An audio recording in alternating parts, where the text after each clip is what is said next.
பகுத்தறிவு யாருக்கு இருக்கு? பகுத்தறிவு மனுஷனுக்கு இருக்கு. மரம் செடி கொடிக்கு ஓரறிவு. ஆமா, புழு பூச்சிக்கு ஈரறிவு. நீர்வாழுக்கு மூன்றறிவு. பறவைகளுக்கு நான்கறிவு. ஆடு மாடு போன்ற விலங்குகளுக்கு ஐந்தறிவு. உன்னை போல மனிதர்களுக்கு 6 அறிவு. என்னை போல சித்தர்களுக்கு ஞானிகளுக்கும் முனிவர்களுக்கு 7 அறிவு. இங்கே வாழ வைத்துக் கொண்டிருக்கூடிய அம்மன் தெய்வமாக்கப்பட்ட வாழ வந்த அம்மனுக்கு 8 அறிவு. இறைவன் அறிவை எவனாலும் வெட்டி பிடிக்க முடியாது. அதாவது 8வது அறிவு. அப்ப நீங்க முனிவரா? இல்ல, நீங்க முனிவரா? முனி வேறா? நீங்க தான முனிவர். முனிவர் அடிவர் இருக்க. 7வது அறிவு நீங்க. முனிவர் என்று சொன்னாலே யார் தெரியுமா? யாரு? ரிஷி என்று அர்த்தம் என்பார்கள். முனிவர்னா தொங்குமே, உங்களுக்கு முழுக்குன்னு இருக்கு. உட்கார்ந்து பாருங்க. தாடிய சொல்றேன். நானும் சொல்றேன். ஏன்னா உலகத்தில் சபை அறிந்து பேச அதுக்கு சமணபடுத்தி பேசுறாங்க. அந்த மாதிரி நீங்க பாக்கணும்னா ஏன் உட்கார தெரியுமா? எனக்கு தொங்குறது ஒரு முகப்பத்தை வந்து நேருக்கு நேரத்தை பார்க்க சொல்றேன். ஆமா, எனக்கு நீ பக்கத்துல நேருக்கு நேரத்தில் எங்கிட்ட கேட்கிறா பக்கவாட்டில் இருக்கு. அப்ப இங்க வந்து உட்கார்ந்து பார்த்தா தானே தெரியும். அக முகநக நட்பது நட்பன்று நிஜ தகநக நட்பது நட்பு. ஏன்னா முகத்துல தெரியுமா? அகத்து முகம் மலர்ச்சிக்கு காரணம் என்ன தெரியுமா? அடுத்தது காட்டும் நெஞ்சம் பளிங்கு போல் அடுத்தது காட்டும் முகம்டானே. என் முகத்தை பார்த்து நீங்க பேச ஒண்ணு நேரம் எடுத்து பேசணும். இல்ல நீங்க தான் இப்படி நிக்கணும். நிப்பமா பேசலாமா? அப்படியே பேச முடிய வேண்டியல பேசுங்க. உங்களை என்ன பேச போறீங்களோ எப்படி பேசணும் பதில் கொடுக்கணும் இருக்கேன். தாராளமா பேசணும், ஏராளமா பதில் கொடுக்கணும். பேச்சு பேச்சல பெருமனை வந்தாக்க கீச்சு கீச்சு கத்த மாதிரி சொன்னதை சொல்லுமா கைக்குள்ள இல்லாம பேசுங்க தாராளமா. எதை பத்தி பேச போறீங்களோ அதை கேட்டவர் பதில் சொல்றேன்னு சொல்ல வந்தேன். நீங்க ஒண்ணு பேசி நான் ஒண்ணு பேசி 2 பேருக்கு சம்பந்தமா பேரக்கூடாது இல்லையா? அதனாலதான் ஒண்ணு என்ன பேச விடுங்க. சரி, இல்ல நீங்க பேசுங்க. தானும் படுக்காம தள்ளியும் படுக்காம இருக்கிற ஆளை எடுத்துக்கிட்டு இது என்ன? நான் உங்களை விஷயம் கேட்கிறேன். என்ன இப்படியே வர்ற பப்புடுக்கார பேசவே மாட்டீங்களே? என்ன அரட்டுறீங்க? என்ன அரட்டுறீங்க? வர்றது 4 பாட்டை படிக்கிறது, ஊர்ல 10 பேர் கை தட்டா போதும். அப்புறம் நாராயணா உன்னை போட்டுக்கிட்டு ஓராயணா பப்புடுக்கார இழுச்சா போயிருங்க. நாங்க பொறுத்துக்கிட்டே நிக்கிறோம். அப்படியே பப்புடுக்காரன் இழுச்சா போயிருங்களா? இழுச்சதுனால பையன் நீ தேவலாம் உங்க ஆத்தா இழுக்கிறேன் நீ வர முடியுமாடா? முடியாது.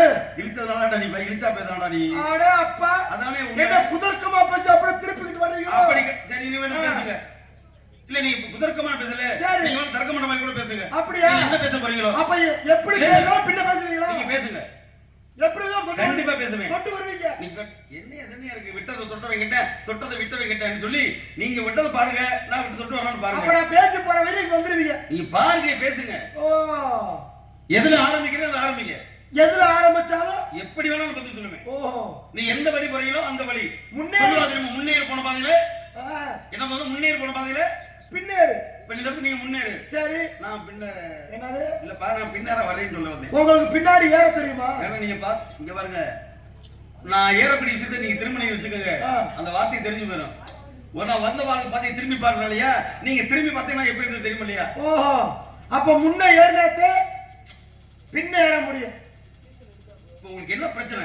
இல்ல ஏற பத்தி பேசுனீங்கல்ல, அதுலதான் பிரச்சனையே. ஏற பத்தியா? ஏர் ஏர் ஏர் கலப்ப ஏர் கலப்ப அதுவா? சரி சரி, முன்னேறு போன பாதையில பின்னேறு போறோம்ன்றீங்கல்ல. நான் கேக்குறேன், நஞ்சைக்கு எத்தனை உழவு, புஞ்சைக்கு எத்தனை உழவு? ஒரு பழமொழி சொல்லவா? 10 எருமக்காரி ஒத்த எருமக்காரி போய் உரமுறை கட்டாலாம். அவ 10 எருமை வச்சிருக்கா. சரி, அவட்ட இல்லாத உரமுறையா இருக்கு. இவ போய் கேட்கறாள், ஒத்த எருமை வச்சிருக்கட்ட போய் அத்தாத்த எனக்கு உரமுறை கொடு கேட்ட கதையா? ஏன்டா ஏறும் போரும் எங்குள்ள தொழில்றா, வேளாண்மைக்கு வித்திட்டு இருக்கிறா. நாங்க எங்கிட்ட வந்து கேட்கிறேன், நஞ்சைக்கு எத்தனை உழவு, புஞ்சைக்கு எத்தனை உழவு? நஞ்சைக்கு எத்தனை வாட்டி ஏறுறது, புஞ்சைக்கு எத்தனை வாட்டி ஏறுறது? அதான் நாங்க அங்காடிக்காரி போய் சங்கீத படத்துல அவ வடால வெங்காயம் கருப்புன்னு அந்த மாதிரி இருக்கிற உங்க பழப்பு. இரு, நஞ்சைக்கு எத்தனை ஏறு, புஞ்சைக்கு எத்தனை ஏறு? ஏறு உழவுன்னு கேளு. அதான் உழவு. ஏன்னா ஏறு என்பது வந்து வெறும் இல்ல, ஏர்ல என்னென்ன செஞ்சாதான் ஏறாகும். ஏர்ல என்னென்ன பண்ணாதான் அது பேர் ஏறு பேர் வரும். பேர் வரும். ஏறுன பேருக்கு அர்த்தம் என்ன? என்ன அர்த்தம்? நிறைய நிறைய ஏறு ஏறுல ஏறு ஏறு ஒரு ஏறு சொல்லிட்டு இருக்க. ஏறு கலப்பங்க அப்படி சொல்லியா?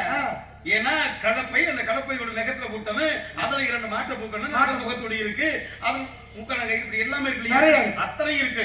எல்லாம் சேர்ந்தா தானே ஏறு. அதை வச்சு செய்தால் உழவு. உழவு. அப்ப நஞ்சைக்கு எத்தனை உழவு, புஞ்சைக்கு எத்தனை உழவு அப்படி சொல்லி அப்புறம் எத்தனை ஏறுன்னு கேக்குறீங்க. தெரியுமா உங்களுக்கு? உழவு தெரியுமா? யாரு என்ன எங்களை பார்த்து கேட்கிற? நாங்க உழுகாத உழவாடா? நிறைய உழுதுருக்கீங்க. ஆளை பார்த்தா தெரியலையாடா? தெரியுது தெரியுது. என்ன தெரியுது? உழுது உழுது எச்சு போனதான் உடம்பு. உளவாளி வந்து எச்சதாக சரித்திரம் இல்லடா. எச்சு தன்னுடைய உடம்புல உயிர் மூச்சு இருக்கிற வரைக்கும் உளவாளியாகப்பட்டவன், உழைப்பாளியாகப்பட்டவன், உழவனாகப்பட்டவன் இந்த உலகத்திற்கு உயிர் காப்பதற்கு, உணவளிப்பதற்கு உழைத்துக் கொண்டே இருப்பான். அவன் பணத்தை காசை எதிர்பார்க்க மாட்டான். ஒருவேளை அவன் காசு பணத்தை வியாபாரமாக எதிர்பார்த்திருந்தால் இந்த உணவுக்கு பஞ்சம் வந்து இந்த உலகம் எல்லாம் சோத்துக்கு திண்டாடணும். சோத்துக்கு சும்மாவே உட்காரணும். வேற மாதிரி ஆயிடக்கூடாது. அதனால நீங்க கேட்டீங்களே நஞ்சைக்கு எத்தனை உணவு, புஞ்சைக்கு எத்தனை உணவு. நான் கேட்கிறேன் நஞ்சை என்ன புஞ்சை என்ன, அதை சொல்லு. நான் உழவு சொல்லி போறேன். நான் ஒரு கேள்வி திருப்பி கேள்விக்கே கேள்வி ஐயா. கேள்வி நீ என்ன கேள்வி கேட்க என்ன தகுதி இருக்கு, உனக்கு என்ன தெரியும், நான் பார்க்கணுமா இல்லையா? சொல்லுங்க பார்க்கலாம். அப்ப நஞ்சைனா என்ன புஞ்சைனா என்னன்றீங்க? நஞ்சை என்ன புஞ்சை என்ன சொல்லுங்க. அதாவது வானம் பார்த்த பூமி சில இருக்கும். ஆமா. சில ஊர்ல பாத்தீங்கன்னா ஆத்து பாசனம், கிணத்து பாசனம், கம்மாயில இருந்து தண்ணி வர்றது, ஊர்ல இருந்து தண்ணி போறது, இப்படி எல்லாம் பாயிர அந்த வயல்வெளிக்கு பேரு நஞ்சை. வானம் பார்த்த பூமி, மழை பெஞ்சாத்தே இந்த காட்டுல விவசாயம் பண்ண முடியும்னா அது பேரு புஞ்சை. இப்ப எத்தனை உழவு கணக்கு வேணும்? ஆமா. ஏன்னா உலக கணக்கு புள்ள நான் வேற, நான் ஏற்கனவே நீ கணக்கு கேட்கிறேன். சரி இருக்கட்டும், உன் கேட்ட கேள்விக்காக சொல்றேன். புஞ்சைக்கு 4 உழவு, நஞ்சைக்கு 7 உழவு. புஞ்சை உழவு, புஞ்சைக்கு 4 உழவுடா, நஞ்சைக்கு 7 உழவுடா. புஞ்சைக்கு 4, நஞ்சைக்கு 7. நஞ்சைக்கு 7. ஆமா. மேட்டு புஞ்சைய உழுதவனு கட்ட, மேடாமணிக்க தொட்டவனு கட்ட. ஏன் மேட்டு புஞ்சை உழுதியா? பழமொழி இருக்கு. மேட்டு புஞ்சைய உழுதவனு கட்ட, மேடாமணிக்க தொட்டவனு கட்ட. எவன் அந்த மேடாமணிக்கு, எவன் அந்த மேட்டு புஞ்சைய உழுதவன்? நீதான். யாரு? இல்ல நீதான் கேக்குற இல்லையா? உன்கிட்ட நான் பதில் சொல்லணும் இல்லையா? மேட்டு புஞ்சைய உழுதவனும் கேட்டேன், ஒண்ணும் கிடையாது. சரி, இப்ப நீங்க சொன்னீங்க இந்த புஞ்சைங்க, புஞ்சைகள் எப்படி இருக்கு? மேட்டு பகுதியா இருக்கும், குன்று மலை அப்படி சொல்லுவாங்க. அப்படிதான் கொஞ்சம் மேடான பகுதி. இந்த மேடான பகுதியை வந்து நீங்க என்னதே இந்த கால்வாய் விட்டு தண்ணி எல்லாம் ஏத்த முடியுமா? மேட்ல வாய்க்கால தண்ணி, வானம் பார்த்த பூமி, இயற்கை மழை பெஞ்சாத்தான் இங்க விவசாயம் நடக்கும். அப்ப ஏற்பட்ட இடத்துல நீங்க இருந்து இல்லது தண்ணி ஏத்தி பத்தன விவசாயம் அடிக்க முடியுமா? அதைத்தான் அங்க போய் நீ உழவு பண்ண முடியுமா? ஒருவேளை அதை வந்து வரட்டு உழவாரி உழந்துட்டு உன் வாழ்க்கை கெட்டு போயிரு. அதைத்தான் மேட்டு புஞ்சையை உழுதவனும் கெட்டான். அப்ப மேடாமணிக்கு மேனாமணிக்குன்னா நான் சொல்லக்கூடாது, ஆத்தாமார்களா இருக்காங்க. எதுக்கு இருக்கு இல்ல தம்பி, குடும்பத்துக்கான பெண்கள் இருக்காங்க இல்லையா, கொஞ்சம் சீக்கிரம் அடிமுடித்தா படக்குன்னு. ஏன் சொல்ல போறீங்கன்னா ஒண்ணு கிடையாது. 6 அடி நீளம் உள்ள கூந்தலை கொண்ட ஒரு பெண்மணி கூட என்ன பண்ண தெரியுமா? அவன் தலையை வாரி சிறுக்கெடுத்து அதை சடையாக பின்னலோட முறையா பின்னி அதை அடக்கம் ஜடக்கம் ஒடுக்காம போட்டு குனிஞ்சதெல்ல நிமிராம பாலந்தாம கோயிலுக்கு போறான். ஒரு பூவும் பழ தேங்காய் வச்சுக்கிட்டு சாமி கூட போறான்னா வீட்டுல இருந்து புறப்பட்டானா இங்க போற வரைக்கும் நிமிந்து பார்க்க மாட்டான். யாரு பாருங்க, ஆமணிய ராசாத்தி அப்படின்ற மாதிரி உலகம் எல்லாம் ஏத்துக்கிற மாதிரி வந்து கொடுப்பா. ஆனா அந்த வேணாமணிக்கு இருக்கா தெரியுமா? ஒண்ணுமே இருக்காது. என்னது கேளியா? ஏற்கனவே கரம்பை எடுத்து தலையில பூச்சிருப்பா. இன்னைக்கு வந்து கிளினிக் பிளஸ் சாம்பு வாங்கி போடுவா. ஒரு பேச்சுக்கு சொல்லி நீங்க யாரும் கோச்சுக்காதீங்க, அவர் கேட்டதுக்காக. ஏன்னா நல்ல ஒரு உடை கொடுத்தக்கூடிய பிறகு கண்டாங்கி சேலையை, நம்மளுடைய கைத்தறி சேலையை கட்டின காலங்கள்லாம் உண்டு. இன்னைக்கு அப்படி இல்ல. சவு மூட்டாய் மாதிரி ஒரு பழச்சில் ஒரு பழங்குடி பஸ் ஸ்டாண்ட்ல நின்றா தெரிஞ்சுக்கவேன் இந்த கூட்டமே அவ்வளவு தேவை. இன்னும் ஒரு பளிச்சு ஊத்தி திடீரானே இருக்கிறது எலிவாள் மாதிரி 4 மசூர் இருக்கும். அதை பின்னா ஒண்ணும் நான் போயிடும். அந்த எலிவாள் மாதிரி தெரியாதான், அதை பரட்டையை அப்படி பிடி பிடிச்சு விட்டுருவா. தடப்பட்டுறது இல்ல, அதை காத்து அப்படியே விசிறி மாதிரி வீசுவாங்க. அவங்களுக்கு பாக்குறதுக்கு அப்படியே தெரியும். அழகா நம்ம சடல் பிள்ளைய பார்த்து இப்படி ஆசைப்படுறாங்களே. இப்படி பொட்டு பூவெல்லாம் வச்சா மேனாமணிக்காக திரிவா. வீட்டுக்கு வளர்க்க மாட்டா. வீட்டுக்கு அவளை போய் கட்டின நல்லா எப்படி இருப்பேன்? எப்படி விளங்காத அவளுக்கு விளக்கு பிடிச்சிக்கிட்டே தெரிய என்னடா அவளுக்கு விளக்குற மாதிரி வார்த்தையை சொல்லி கொடுத்துட்டே தெரிய வேண்டியது. வாழ்க்கை கெட்டு போகுமா இல்லையா? அதுக்குத்தான் சொன்னேன் மேட்டு புஞ்சையை உழுதுவனு கிட்ட மேல்மணிக்கு யார் தெரியுமா? குடும்பத்துக்கு ஆகாத பெண்மணின்னு அர்த்தம். ஏன்னா ஒரு குடும்பத்துக்கு சரி வராது. காலையில எந்திரிச்சா தண்ணியை தெளிச்சு வாசல் போட்டு குளத்தை போட்டு வயக்காடு உண்மை குப்பை கொண்டு தட்டிட்டு இங்க வயக்காடு என்ன வேலை விட்டு பாக்குது, புருஷனை பார்க்கணும், பிள்ளைய பார்க்கணும், மாமனார் பார்க்கணும், இப்படி குடும்பத்தோட விலைகளை பார்க்கணும்யா. அதை விட்டு மேல்மணிக்க தெரிஞ்சா வீடு விளக்காதுமா, சொத்து மொத்தம் காலியா போயிடும். அந்த பழமொழி விட்டுருவாங்க. எல்லா பழமொழி இன்னும் நிறைய இருக்கு, ஆனா நான் அது சொல்லிக்கிட்டே கூடாது. ஓஹோ, எல்லா பழமொழிக்கும் தாங்கள் விளக்க கூட கண்டிப்பா இருக்கியா? அப்பேற்பட்ட ரொம்ப நல்லவர், தெரிஞ்ச விஷயம் தெரியாதவங்களுக்கு நிறைய சொல்லி தரீங்க. ஒண்ணு தெரியுமா உனக்கு? இன்னொரு வைத்தியம் சொன்னேன், நான் சொல்ல கிடையாது. உண்மையிலேயா? எப்படி கவி காலவேக சொன்னானியா? விளக்கு ஒளியும் வேசிய நட்பும் வேற இல்ல. இதெல்லாம் இலக்கியத்தை சார்ந்த விஷயம். இலக்கியம் விளக்கு ஒளியும் வேசிய நட்பும். வேசியன யார் தெரியுமா? விலை மாது காசுக்கு போறவ. யார் உண்டாலும் போவல, அவனும் விளக்கு எரியுதுலையா, அதோட ஒளி உன்னுடான்றியா? ஏதோ பெண்ணு போய் சம்பந்தப்படுத்தி ஒரு ஒளி அப்ப எப்படி சம்பந்தப்படுத்துறீங்க? அங்க ஏதாவது விஷயம் இருக்கு. இப்ப ஒண்ணும் கிடையாது. ஒரு பெண்ணுக்கு நம்ம திருமணம் பண்ணி கொடுக்குறோம். வாழ வந்த பெண்ணு நம்ம வீட்டுக்கு வாழ வந்த அன்பு இருக்கிற பிள்ளை வராட சொன்ன 1000 சீர் செட்ட கொடுக்கணும். நீ கட்டுக்கு மத்த கார் வசதி எல்லாம் கொடுப்பேன். ஆனா ஒரு பெண்ணுடைய கையிலே முதல்ல கொடுத்துருவா. எதை கொடுத்துருவாங்க? குத்து விளக்கு. ஆமா குத்து விளக்கு அப்படியே புடிச்சிட்டே என் வீட்டுக்கு விளக்கத்தை வந்த புள்ளடா, ஏய் விளக்கத்தை வந்த மகாலட்சுமிடா அப்படி நம்ம வரவேற்போம். ஆமா அந்த விளக்கத்தானே பெருமை சொத்தேன். ஆமா அந்த விளக்குடைய ஒளியும் நல்ல பெண்களுக்கு அல்ல வேசிய நட்பும். எப்படி தெரியுமா? உங்க விளக்கு இருக்கு, விளக்குல எண்ணெய் ஊத்துறீங்க, எண்ணெய் திருப்பி போடுறீங்க, நெருப்பை பத்த வைக்கிறீங்க, அது எரிஞ்சுக்கிட்டே இருக்கும். எண்ணெய் இருக்கிற வரைக்கும் தான் விளக்கு எரியும். அதே மாதிரி விலைமாது ஒருத்தோட அன்பா பழகமா நடிப்பா, உடலோடு உறவுகளை வைத்துக் கொள்வார், அவன் இருக்கிறவருக்கும் பிடிங்கிடுவார். கடையேற்ற அவன் பிடி கொஞ்சம் கொஞ்சமா பறிச்சு ஒண்ணு அவனை விட்டு விலகிடுவா.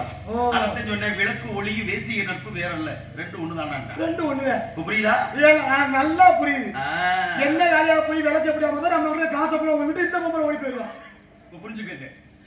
ஏன்னா நல்லவருடைய வாழ்க்கைக்கு விளக்க சம்மந்தப்படுத்துறேன், ஒரு பெண்ணுடைய வாழ்க்கை கெட்டு போறவளைக்கும் பெண்ணுபடுத்துறேன். ஏன்னா பெண் என்பவள் போற்றக்கூடியவள், ஆனா இடைவெளி நடத்தைகள் சரியில்லாமல் விட்டால் நாம என்ன செய்வோம்? அதான் சொல்லுவாங்க, எல்லா விஷயமே இறைவன் பொறுப்பை விட்டுட்டாலும் கூட நடக்கிறது நமக்கு நியாயமா நடக்கணும். கண்டிப்பா நடக்கிறது நியாயமா இருந்தா எல்லாமே தெளிவா நடக்கும். கண்டிப்பா சொல்லுங்க. உங்களை கேட்கக்கூடிய கேள்விகளுக்கு நீங்க என்னக்கு நான் பதில் சொல்லிட்டேன். உங்களை போல பெரியவங்க இப்படி 4 பேருக்கு நல்லதா சொன்னாத்தான் மக்களுக்கு சில விஷயம் புரியும். உண்மைதாங்க. இப்ப நான் உங்களை கேட்கிறேன், பூலோகத்துல ஒரு ஆணுக்கும் பெண்ணுக்கு திருமணம் என்று ஒண்ணு நடக்குது. ஆமா. ஒரு மாப்பிள்ளை வந்து பொண்ணு கழுத்துல 3 முடிச்சு போடுறேன். நான் கேட்கிறேன், ஏன் 2 முடிச்சு போட்டா என்ன பட்டுக்குறதா? ஏன் ஒத்த முடிச்சு போட்டாலும் நிக்கும்? அது பட்டுக்கிற கூடாது, சிக்கிக்கிற கூடாது, நாத்தனார் பின்னாலே வச்சிருப்பாங்க. இப்படி தூக்கி விட்டு அவ்வளவு. இதுல எனக்கு ஒரு சந்தேகம், எங்க மாப்பிள்ளைக்கு 3 முடிச்சு போட தெரியாது. ஏன் தெரியாது? முடிச்சு கெட்ட உடனே 2வது 3வது நாத்தனா வாங்கி போடுறது என்ன காரணம்? விஷயம் இருக்கியா, வேற ஒண்ணும் கிடையாது. இதுல ஒட்டுமொத்தமான ஒரு 3 முடிச்சுக்கு என்ன முதல் அர்த்தம் அப்படின்னா, என்ன அர்த்தம்? உன்னை தொட்டேன், உனக்கு நான் வாழ்வளிக்கிறேன், உன்னை நான் ஒருபோதும் கைவிட மாட்டேன், இது சத்தியம். ஒன்று. பிறகு நீ யார் வீட்டில் பிறந்தா? நீ யாரோ நான் யாரோ? நீ யாரோ நான் யாரோ? ஏன் நம்ம ஒரு குழந்தை ஒரு கல்யாணம் பண்ணி முடிச்ச உடனே இப்ப குழந்தை பிறந்த உடனே அந்த தொட்டில போட்டு குழந்தைய ஆறோ தாளாட்டம் தெரியுமா? ஐயா சும்மா குழந்தை தூங்குறாங்க. நீ பிறந்த இடம் வேறு, நான் பிறந்த இடம் வேறு. உன்னை நான் முன்ன பின்ன பார்த்தது, நீயும் என்னை பார்த்ததில்லை. நீ யாரோ நான் யாரோ, நமக்கு பின்னாடி இனி யாரோ, அதே ஆறாரோ. நீ யாரோ நான் யாரோ, ஆறாரோ யாராரோ ஆறாரோ. எமக்கு பிறந்த பிள்ளை இவள் யாருக்கு யாரோ யாராரோ, அதே ஆறாரோ ஒரு தத்து உலகி இருக்கு. புரிஞ்சுக்கிட்டீங்களா? அப்படி வரும் பட்சத்துல நீங்க கேட்டீங்க இல்லையா, அந்த 3 பிடிச்சு எதற்காகனா, உனக்கு நான் வாழ்வை, அதாவது உன் கற்பனையில நான் கொண்டு காப்பாற்ற கிடைச்சு போறான் கொண்டவனாக இருந்து கொண்டு பிடிச்சு, உனது வீட்டு பெருமை நீ யாரு நினைத்தாயே, உன்னுடைய பிறந்த வீட்டு பெருமையை நான் காப்பாற்றுவேன், நீ இந்த பிறந்த வீட்டு பெருமையை நீ காப்பாற்ற வேண்டும் என்று கண்டிப்பா 3 முடிச்சுகளை போட்டு கொண்டாரு. சரி 3 முடிச்சு போட்டு கல்யாணத்தை முடிச்சிடறாங்க. எனக்கு இதுல ஒரு பெருங்கொண்ட சந்தேகம். என்னதான் சந்தேகம்? நான் சின்ன பிள்ளையா இருந்து இருக்கு. என்ன இதுக்கு மட்டும் எனக்கு யாருக்குமே புரிய மாட்டேங்குது. புரியுற மாதிரி சொல்லணுமா? இப்ப பெண்ணை கல்யாணம் முடிச்சு கொடுத்து விடுறாங்க. சரி, இதுல இந்த மறுவீடுன்னு சொல்லி போன பின்னாடி அந்த பொண்ணுக்கு ஒரு குடத்துல மஞ்சள் துணியை போட்டு, பித்தாள குடத்துல என்னென்ன போட்டு கொடுப்பாங்க? முறுக்கு, பலகாரம் சொல்லுங்களேன். அதிரசம், முறுக்கு. நான் கேட்கிறேன், இப்ப உள்ள காலகட்டத்துல என்னென்னமோ தீமண்டா இருக்கு. ஏன் ஒரு மைசூர் பாக்க வாங்கி வைக்கலாம், ஒரு லட்டை போட்டு அனுப்பலாம். மைசூர் போகணும், இதுக்கு ஒரு பால் எதையா ஒண்ணு போட்டு அது திருவிழியத்துக்கு போகணும்டா. வேற மணக்கட்டு பேச்சாக பேசக்கூடாது. என்னங்க நீ சொன்ன மாதிரி மைசூர் பாக்கு வாங்கணும், அங்க போகணும், மைசூர் போகணும். அட அப்பா, பேச்சு வாங்கணும் திருப்பதி போகணும், பால் வாங்கணும் திருவள்ளியூர் போகணும். ஆமா, அப்படி ஒரு இடத்துக்கு ஒரு பெருமை இருக்குல்ல. சரி, ஏங்க எத்தனை தீமண்டா இருக்குல்லங்க. சரி, நானும் சின்ன பிள்ளை இருந்து பாக்குறேன், எப்ப பார்த்தாலும் அந்த கூடத்துக்குள்ள அதிரசம் முறுக்க தவிர ஒண்ணு வைக்க மாட்டாங்க. நம்ம முன்னோர்கள் எல்லாம் முட்டாள் இல்லடா, அவர்களை போல அறிவாளி யாரும் கிடையாது. எதுக்கு? கல் தோன்றா மான் தோன்றா காலத்தை வாளோடு முன் தோன்றிய மூத்த படிப்பினால் அது தமிழன் என்று ஒரு இனம் உண்டு, தனியே அதற்கு ஒரு குணம் உண்டான தமிழன் வகுத்து வைத்த பாதை இதுவரைக்கும் வீணா போனதே கிடையாது. எதற்காக இத்தனை நவநாகரிக காலம் வந்தாலும் முறுக்கையும் அதிரசையும் கொடுக்கணும்? ஏன் காரணம்? என்ன முறுக்குடைய வடிவமைப்பு எப்படி இருக்கு? வட்டமாவா? அந்த வட்டத்துக்குள்ள எத்தனை அதுக்குள்ள அப்படியே பார்த்தா இடியாப்பத்தை விட சிக்கலா இருக்கும். முறுக்கு அப்படித்தான் இருக்கும். அப்படித்தான் இருக்கு. அதை எடுத்து நொறுக்கணும். எப்படி தெரியுமா? முறுக்க நேரம் திங்க முடியுமா? நொறுக்கி தானே திப்பீங்க. அதனால எவ்வளவு பெரிய வாழ்க்கை நீ நான் வாழ்ந்து கொண்டிருக்கிறோம். உற்றார் உறவுகள், சொந்தங்கள், பந்தங்கள், இன்னும் அயல் வெளிகள் பலவிதமான சிக்கல் நம்மளை தேடி வரும். இப்ப சிக்கல் நம்ம அடித்து நொறுக்கி நாம் வாழ்க்கையில வெற்றி காண வேண்டும். அப்படி இருக்குதான முறுக்க கொடுத்தேன். சும்மா இல்ல, முறுக்க கொடுத்தேன் இருக்கு போயலா அந்த முறுக்கை எப்படி அடிச்சு உடைக்கிறீங்க அந்த சிக்கல் எப்பேற்பட்ட சிக்கலை எடுத்தணும் அந்த சிக்கலை எடுப்பதற்கு அடையாள சின்னம் அது அப்படி ஒருவேளை இந்த சிக்கலை எடுத்து விட்டால் இனிப்பிலே தித்திக்கக்கூடிய இனிப்பு அதிரசம் ஆமா ஏன்னா நவரசங்கள் நவரசங்களிலே இனிப்பு அதிகமாக சுவை கூடாது அதினம் மிக கூடன்னு அர்த்தம் அப்ப அந்த இனிப்பு சுவை அதிகமாக உள்ள பண்டம் அதிரசம் அப்படி வாழ்க்கையிலே அந்த முறுக்கு போன்ற சிக்கலை எடுத்து விட்டால் நமது வாழ்க்கை அதிரசம் போட்டு இனிக்கும் வேலை சுருக்கம் நல்ல வாழ்க்கை தத்துவம் சும்மா கொடுக்க மாட்டாங்க தெரியாத தெரிஞ்சுக்கிறோம்லத்தா கேளுக்கிற வருஷமா எதுக்கு அதை கொடுக்கறானே எனக்கு தெரியவே மாட்டேங்குது இல்ல வயிறு மட்டும் திங்கிறதுக்கு நினைக்கல ஆமாங்க எப்ப பார்த்தாலும் முறுக்கு அதிரசம் வாழ்க்கை தத்துவம் நிறைய இருக்கு இதுக்குள்ள அவ்வளவு ஆமா முறுக்கு எப்படி சிக்கலா இருக்கோ அதே போல குடும்பத்துல பல சிக்கல் வரும் அதை தீர்க்கணும் ஆமா தீர்த்துட்டா அதிரசம் போல வாழ்க்கை இன்னைக்கு ஆரம்பிக்கும் நீங்க சொல்றது 100க்கு 100 உண்மைங்க ஏங்க நானும் கல்யாணம் முடிச்ச புதுசுல எனக்கு பல சிக்கல் வந்துச்சு இன்னைக்கு அதெல்லாம் தீர்ந்ததுனால இன்னைக்கு உங்க முன்னாடி ஒரு நல்ல ஒரு மனிதா நிக்கிறேன் நல்லா அறியா 4 நாளைக்கு நல்லா அறியா இப்ப பெரிய மனுஷன் மாதிரி பாக்குறேன் 4 நாளைக்கு நல்லா இருந்தா 5ஆவது நாள் இழுத்துக்கிட்டாங்க அப்படி கிடையாதுயா 4 நாளைக்கும் நல்லா இருந்தா என்ன தெரியுமா ஒரு மனிதனுடைய வாழ்க்கை ஆணாக இருந்தா சரி பெண்ணாக இருந்தா 4 நாளைக்கு முடிஞ்சு போயிடும் அந்த 4 நாள் என்பது என்ன 4 நாள் கணக்கா 4 நாளை என்பது ஒவ்வொரு நாளும் ஒரு வாழ்க்கை தத்துவத்தை குறிக்கிறது எப்படி ஒரு தாயின் வகுத்துல கர்ப்பத்திலிருந்து பிறந்து கோவில போலத்துல வர முடியா அதான் வாழ்க்கையில பிறப்பு என்பது முதல் நாள் பிறப்பு அதுக்கு பெயர் பிறப்புக்கு பின்னால் அறிவு வளர்ச்சி பெற வேண்டுவதற்காக கற்றுக்கொள்வதுமே கல்வி அதான் வாழ்க்கை படிப்பது அது வாழ்க்கையில் 2வது முக்கியமான நாள் பிறகு இனவிருத்தி சந்ததி உற்பத்தி ஆக வேண்டுவதற்காக ஒரு ஆணும் பெண்ணும் இணையும் உடம்புடைய திருமணம் மனம் முடிப்பது என்பது 3வது நாள் கடைசியில் பிள்ளை ஒட்டி பெத்தெடுத்து பேரம் பேத்தி எடுத்து ஆண்டு அனுபவிச்சு ஆயுள் காலம் இருந்தாலும் செத்த பின்னால கட்டையில போறது அதான் இறப்பது ஒரு நாள் பிறப்பது கல்வி கற்பது மனம் முடிப்பது இறப்பது என்பது மனிதனுக்கு வாழ்க்கை முக்கியமான நாள்